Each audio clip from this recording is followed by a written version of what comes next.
What class are you? Working class? Elon Musk is a working class. Do you know that? He works to get his money.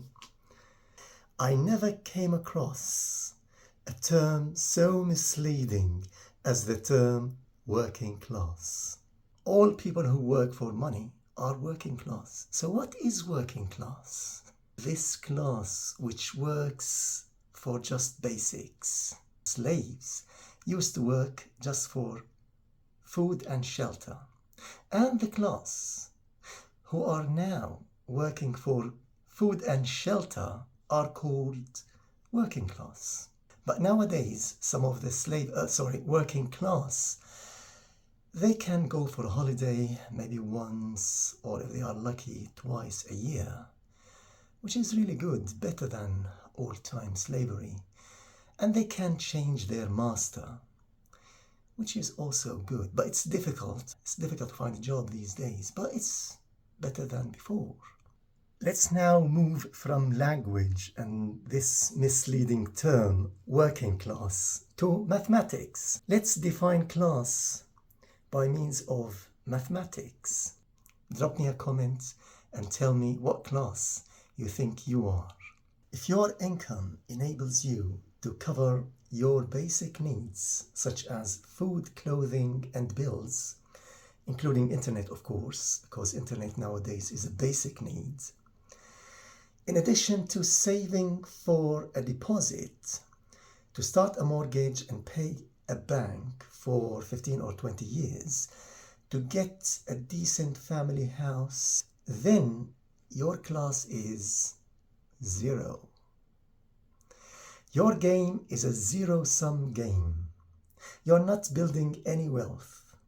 You are retiring with basics. Shelter, by the way, a decent family house, is a basic human need. So you will be retired with a shelter and a pension, which is barely enough, or it might not be enough, for your living expenses, because life is getting more and more expensive. If your income enables you to buy a house without mortgage, without paying a bank for 15 or 20 years, just a lump sum, and you have a house, then your class is 1.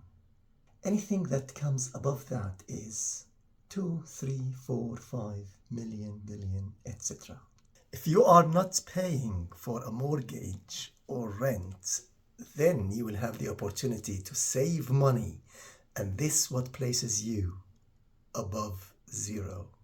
If your income just covers your basic needs of food, clothing, and bills, but does not enable you to save for a deposit and start a mortgage, and you will be paying rent for the rest of your life, I'm sorry to tell you that your class is sub-zero, because you will end up with no house of your own and with a pension which is either barely enough or not enough for your living expenses. The problem with sub-zero is there is no -1, -2, -billion, -trillion. No. -1 equals -billion. The same. If you end up without a decent shelter, you may end up either homeless or trying to chase social housing. Your income will either be barely enough or not enough for your living expenses, and you may go for food banks.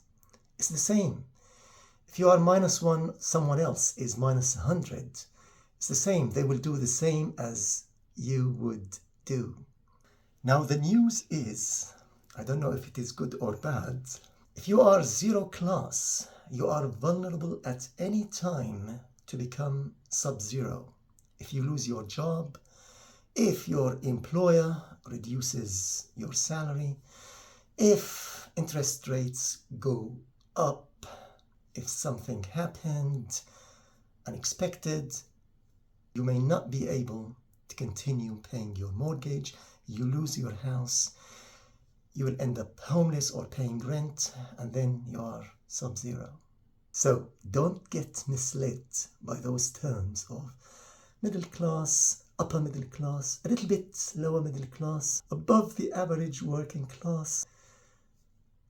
In my view, there is zero class, sub-zero class, and 1+ class. Thank you for watching. Drop me a comment, hit the like button, and subscribe to my channel for more videos on travel, adventure, and reflections on life and on us humans. Thank you.